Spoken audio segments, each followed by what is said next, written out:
Well, the ground's starting to freeze a little bit. Turned into mud the other day after I got some stone done. If you guys remember, just give me an update on this part of the project, that on the back side of the barn we have this pond, and it's a solid wall. I showed you that big 16-foot header I put in because we're going to put a doorway out the back side of the barn, and for that doorway it was all grass, just a grassy drop off, and you can see, ta-da, we're going to get ready to pour a concrete patio over here and then hopefully put a roof over it, and that'll be able to step out the back side of the barn and just have a beautiful view. It's gorgeous back here, I tell you. Wow. So what I did is I took the skid steer, stripped off the grass and some topsoil. This was all fill. You could see the sharp drop off there because when they built this barn, they raised this up.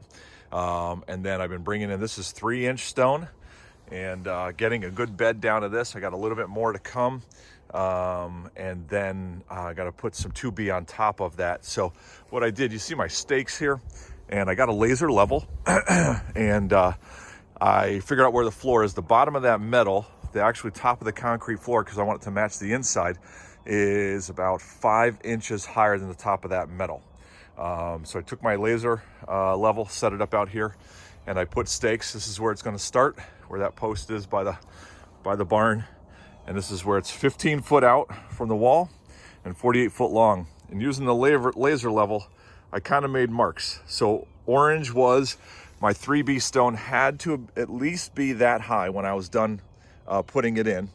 And best would be the red mark. So it gives me a little bit of variance because I am not, this is the first time I ever did this, guys. So give me a little bit of variance because I can make that up with the 3B. And then there's a little pencil mark right there because I'm not worried about that quite yet until I get the metal off the barn. And that'll be the finished 2B stone level, which is 4 inches higher than that. So I can go 4 to 8 inches deep with my 2B. And that's what those marks are. And I made them all the way down in those 4 stakes as well. And been bringing in the stone and just trying to eye it up here as best as I can. So if I look at that, the red mark lines up with the bottom of the metal of the barn exactly. So right there. So you can see my stone still needs to come higher, you know. Doing this by myself, it's everything by yourself, it takes a little bit more effort, but at least this gives me a good guide point and I know where I got to go with that stone. So actually I'm wrong. Sorry. That red mark lines up with the 4 inches below the metal of the barn. See that? I'm messing up already. So, but we'll keep working on this. I'll give you an update as we go. Well, update on the back patio. We got a date. Concrete going to get poured next Tuesday, Wednesday. They're going to form it up. Rained like crazy, so I'm back working in the mud again. I love this. Oh boy. And but as you can see, I got that bed of 3-inch stone down that I showed you the other day, and had my marks on my sticks that I showed you. Actually went back and redid them because I confused myself, believe it or not. So and then what I decided to do, I was putting down the stone, the 2B on the topper there, and I couldn't keep track. It was hard to look at the line and where I knew it needed to be on the barn. So I actually put a black stake further down there. You can see it in the dirt pile, and then one right over here. And I used the laser, did that, and then I ran a string. And this string, instead of being all the way out in the front, went right over the top edge of where it needed to go. That gave me a much better thing. And then what I do is when I'm putting it down, I just, you can see how it's heavy, higher here. And then I just used a rake to rake it out to where it needs to be with the string. And I'm putting it a little bit higher than the string, about 1/2 inch to 1 inch, because I know, I got to tamp it and settle it down. And then they'll come back in. Unfortunately, I'm not going to be here when they do this to show you, but they're going to put forms up right here. And this is what's basically a monolithic. So they'll pour the 4 inches level with the floor inside across, and then it'll just fill down in against the form, which will give me a good strong support for posts for a roof and things like that. So it's coming along pretty good. About to finish off this last edge. What I'm doing then is I got a 16-foot long 2x that I'm just coming through afterwards and just checking to make sure that I'm okay. And loosely, this is gravel, it doesn't have to be exact.